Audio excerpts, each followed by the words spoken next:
আমরা বর্তমান সরকারকে আহ্বান জানাই, আপনারা আপনাদের সময় এবং আপনাদের হায়াত ফুরিয়ে আসছে, তাড়াতাড়ি আপনারা দায়িত্ব পালনে মনোনিবেশ করেন। নিজের নিয়মিত দায়িত্ব বাদ দিয়ে বাংলাদেশের আবহমান কাল থেকে চলে আসা ধর্মীয় ঐতিহ্য এবং সংস্কৃতির বিরুদ্ধে, হিন্দু মুসলিম বৌদ্ধ খ্রিস্টানদের অভিন্ন ধর্মীয় সংস্কৃতির বিরুদ্ধে জাতিসংঘের মানবাধিকার কমিশন নামক সমকামী কমিশনকে বাংলাদেশে এনে তাদেরকে প্রতিষ্ঠিত করবেন। এদেশের ধর্মপ্রাণ সকল ধর্মের মানুষ ঐক্যবদ্ধভাবে আমরা সেটা রুখে দাঁড়াবো। আপনারা কাদিয়ানীদেরকে প্রোটেকশন দেওয়ার জন্য মানবাধিকার কমিশনকে বাংলাদেশে ডেকে আনবেন, এদেশের মানুষ সেটা বরদাস্ত করবে না।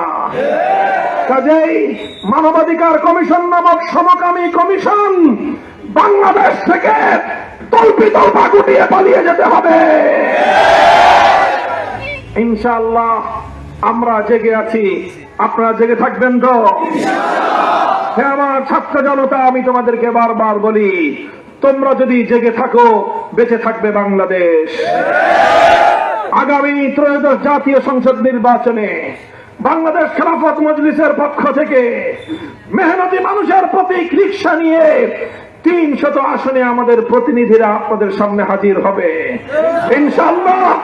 আমি আপনাদেরকে কথা দিচ্ছি, আমরা দেশের স্বাধীনতা ইসলামের প্রশ্নে কোন শক্তির সামনে মাথা নত করব না, আপোষ করব না ইনশাআল্লাহ।